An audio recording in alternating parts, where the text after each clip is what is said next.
Now, let us talk about another form of activity which can be performed in the classroom, that is group work. Can somebody tell me the difference between group work and pair work?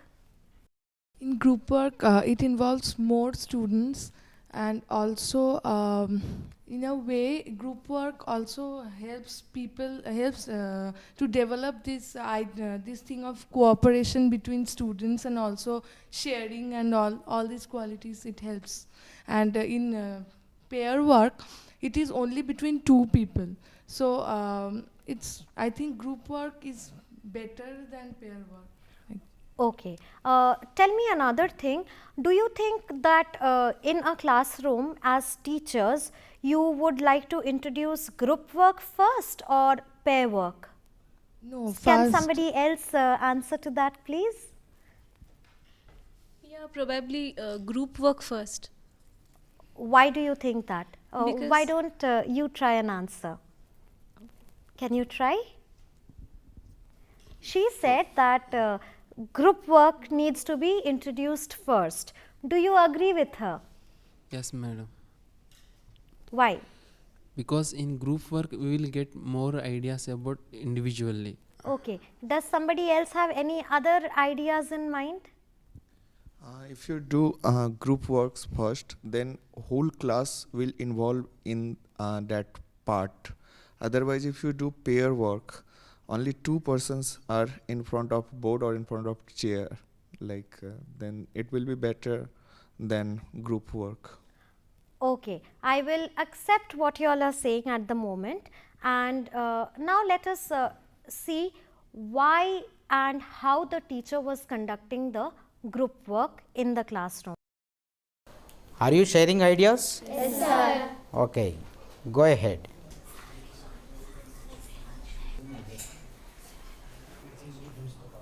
Are you sharing your ideas? Yes, sir. Okay, share the ideas and write them. Okay? Yes, sir. Okay. Did all of you share with others your ideas of beginning? Yes, sir. Okay. Did anyone say any idea in mother tongue? Yes, sir. Okay. Did you collectively decide to write certain ideas in English? Yes, sir. Okay.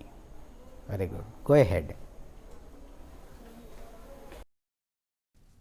As you have seen that first there was the presentation of the individual groups which the teacher undertook. He made the groups come to the front of the class and put up their performance. After that, did you notice something else that the teacher did? Anybody? Any response? Once all the groups had performed their bits of conversation, there was one last performance which was given by the teacher. Can you recall that? Well, that was the teacher's own version of what was an ideal conversation like. Now, why do you think the teacher decided to do that? So that he can refine the entire ideas of what the students actually had and his own idea. Very and then good. make a compact thing. That's correct. So the That's students correct. get a better idea. Absolutely. The moment the teacher, the students saw that the teacher was taking bits and pieces of their own work and also adding to it, it encourages the student. It makes the student feel that yes, what I have done is correct. My conversation is right and the teacher has accepted what I did. Therefore, we see that after the teacher's presentation of the edited version of the conversation, the groups can further improve their work. And we will discuss the process of editing in a short while.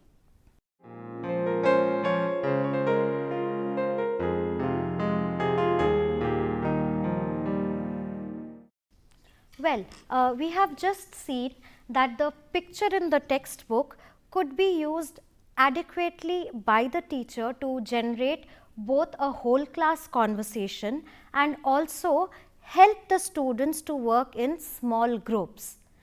Can you think of any other way in which the picture can be utilized? We have a whole class conversation and then we have a group work. We also looked at pair work. Is there something else the teacher can do? Yes, would you like to try? The teacher will stand up the students and he will ask the question. That's correct, but then what kind of an activity do you think is it called? Solo activity. Solo activity. Can you think of another name for solo? Individual activity. Correct, absolutely. So we have seen that in a classroom, as a teacher, you can have a whole class activity where all the students are taking part together.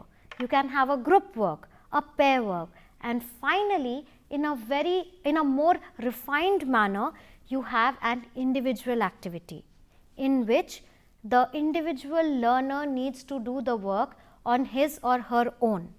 Now, let us see how this particular teacher makes the students do an individual activity in class. Let's watch the video. Now, you know how to develop a conversation based on the situation suggested in a picture. You can see a few more pairs in the picture. Can you identify the pairs? Yes, sir. Yes, give the pairs, one of you. The girl and woman pushing chair on the veranda. The boy and the woman on the veranda. Another pair. The girl and the man in the second room. One girl and a man in the second room. Okay. The girl and man in the third room. One girl and a man in the third room. Okay. The girl and the woman in the first room. The man and the children in the garden. Very good. Yes, now you can develop conversations with the pairs, with the identified pairs. Okay. Have you completed writing your conversation? Yes, sir. Good. Let us listen to a few presentations. Who is going to present first? The man and the two children on the bench. The bench. Okay. Go ahead. Okay, go ahead. Uncle, please eat this fruit. No, my dear boy. I cannot eat anything now. Here is some fruit juice for you. Okay, give the juice. Will you eat this fruit after some time? Yes, after my dinner. We are leaving now. Thank you, children. Okay, that's all. Now I invite another group to come and present their conversation. Well, you have just observed how after the group activity, the students were involved in individual activity.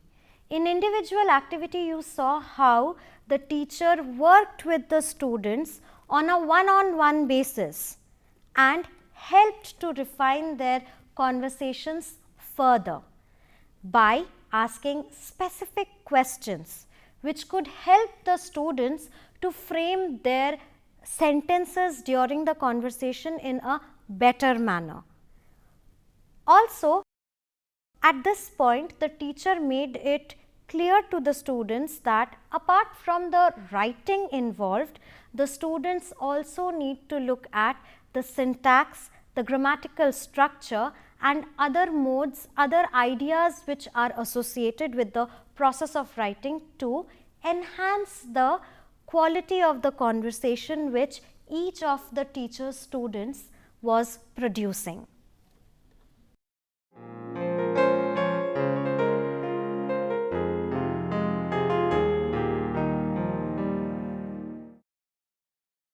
In an earlier lesson, as you can remember, we had spoken about how the grammar which we use when we are writing is very different from the grammar which we use when we are speaking. Let us do a short exercise. Vidyasagar and Momita, can I have the two of you do a short role play for me? Yeah, sure. Yes? Okay. Well, would you please start reading the script in which you will have to play the role of a husband and wife and present their conversation to us now. Start, please. Where are you going? I'm going to Hyderabad. Why are you going to Hyderabad? I'm going to Hyderabad because I have to meet a friend there.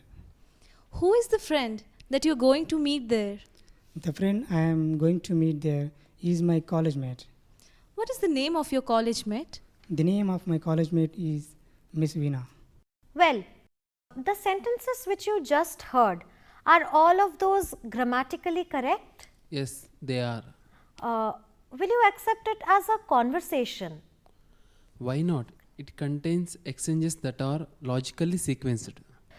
Could you suggest a few changes to make it sound a little less artificial perhaps? Yeah, we don't need full sentences in all response. Short response will suffice. For example, in a natural situation, the first exchange will be something like this. Where are you going? To Hyderabad. Okay, that's correct. Now, can I ask the others to take turns and list out, tell us a few more changes which you would like to make to the conversation to make it sound more natural to your ears. Why don't you try, Momita? In the next exchange, the wife can ask, "Who is that?" and the husband can reply, "Miss Veena." Okay, and Obhipsha, what else do you have to add? The second exchange needs some change. Like what? Like both the initiation and response can be cut short. For example, when the wife says, "Why?" then the husband says, "To meet my friend." Okay. This manner. Yes, in a real life situation, people do not meet and talk producing a well structured, grammatically correct sentence. Usually the responses are short and crisp. Similarly, in a classroom conversation, a good conversation is one which keeps in mind this particular aspect. To make a conversation in the classroom more appropriate, to make your students understand it better, as teachers you can have introduce them to specific words which help to cut the conversation shorter. You can use certain words and phrases such as well, precisely, to be frank, etc. This just adds a sense of naturalness to the conversation. It does not look like it is something which they have memorized and they are sort of just pouring it out into the answer scripts that way. Am I correct or what? Yes, that's right. Also, in case shorter responses are being used, along with voice modulation, it also helps to give the students a better understanding of the relationship between the people who are participating in the conversations. Again, to help make the conversation appear more natural in response. Is that correct? Okay.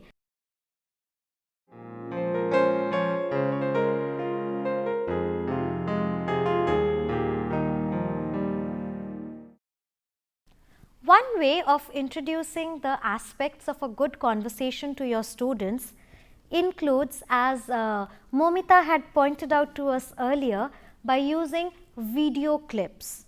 Now, do you recall the point from which we started our session today? Can somebody give an answer to that? Yes, Obhipsha, would you try? You asked about our hobbies. Correct. And which hobby did both you and Momita have in common? Watching movies. That's right. Similarly, in a classroom, to introduce aspects of good conversations, you can introduce video clips from movies so that your students can understand better how a good conversation goes. Let us now look at this particular piece of conversation from the movie The 10 Commandments. Has anyone of you watched it before? Yes or no? No. Okay, doesn't matter. We will all watch it together, and I would now like you to focus your attention to the conversation which is being put up on the screen. Let us look at the screen then. now we have reached the end of our session. But before I conclude, can one of you please summarize what we have done so far in this session? Yeah, first you asked us about our hobbies, and then you asked us to imagine ourselves to be the Right. teachers in a classroom situation, and then how do we initiate conversation among the students. That's There are right. several types of groups like paired conversations and group works, classrooms, and at the end we came to the individual kind of activity sessions. And then we were given some situations where the role play of husband and wife Right. happened, and then Correct. you asked us if there were some flaws grammatically, or are the sentences in proper order, and at the end you asked us to watch the movie 10 Commandments, and yeah, it went Okay. on like that. All right. Well, Momita, thank you for that. To conclude, today we saw how a conversation class can be generated in a class of class 5 students. The teacher, as we saw, can start off with group work, pair work, role playing, to be followed by individual work as well.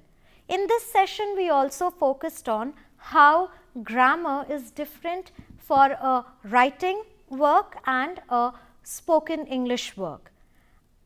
With this, we come to the conclusion of the program today. Hope you all enjoyed it.